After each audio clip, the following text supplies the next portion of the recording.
Hokin could feel the sweat stinging his eyes. He withdrew the lightsaber and examined the substantial dent in the bulkhead. It wasn't deep enough or fast enough, and he knew it. This was displacement activity. He was little help to Hirati, so he vented his frustration on the alloy, and all he seemed to succeed in was making the stale atmosphere even hotter and more suffocating. Then, he heard a hiss of air, and he wondered if it was the seal breaching, but it wasn't. It was Hirati. Hokin ran the few steps along the corridor to the office. He feared the young captain had electrocuted himself, and whether he wanted to admit it or not, he actually cared about him. But Hirati was intact. He was leaning over the desk, both hands braced on the surface, head down, shoulders shaking. Then he looked up, and his face was a big sweaty grin. A bead of perspiration ran down his nose and hung there for a moment before he batted it away with his finger. "Check the status board, sir." Hokin swung around and looked for the board. The unchanging pattern of red lights had now become a pattern of red and green. "Bulkheads 2, 6, and 9, sir," he said. "Now I can clear the rest. I had to try every sequence. That's a lot of permutations." He shook his head and went back to carefully prodding a piece of circuit board with the tip of his knife. "They'll be jammed open, though." Better than jammed shut. As Hokin watched, the lights changed from red to green, one by one, and a cool draft hit his face. The front doors had opened. Hokin expected a missile or blaster volley to punch through them, but all that entered was the silent, refreshing, fire-scented night air. "Hirati," Hokin said, "right now, I couldn't love you more if you were my own son. Remind me I said that one day."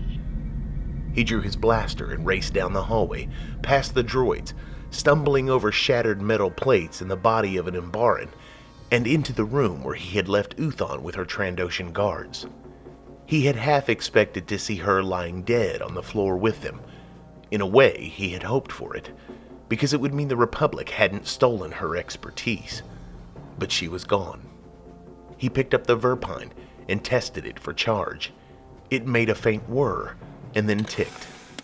Either Uthon hadn't managed to get a shot off, or they'd used an EMP grenade. Hokin worked his way down the passage to the biohazard chamber, pausing on the way to check inside prep rooms and storage cupboards, wary of booby traps. As he opened one door, he heard whimpering in the darkness. He switched on the light. The remaining 4 members of Uthon's research team, 3 young men and an older woman, were huddled in the corner. One of them held a blaster, but its muzzle was pointed at the floor. They blinked at Hokin, frozen. "Stay here," he said. "You might be all that's left of the virus program. Don't move." There seemed little chance that they would. When Hokin reached the central chamber, the only sign that anything untoward had taken place was that the concealed drain in the center of the floor was now a charred, gaping space. He looked around the walls, shelves, and cupboards. A mistake. He'd made a mistake. A terrible oversight. He hadn't taken the time to check what the virus containers looked like, or how many there had been. He could see gaps on shelves through the transparent doors. He pulled on the handles, but they were still locked. He ran back up the corridor and grabbed one of the young men from Uthon's team. "Do you know what the nanovirus looks like?" The boy blinked.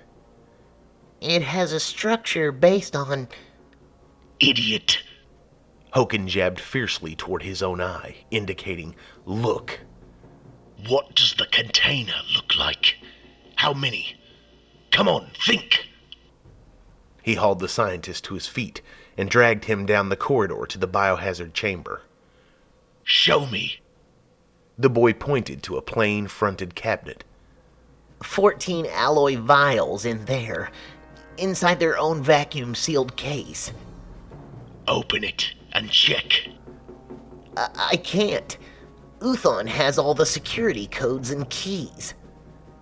Is it conceivable that the enemy could have opened it and simply shut it again? Normally I'd say that was impossible, but I also remember thinking that it was impossible for anyone to breach this building.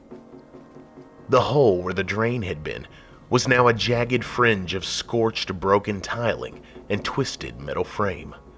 Hoken looked down into the void and saw debris.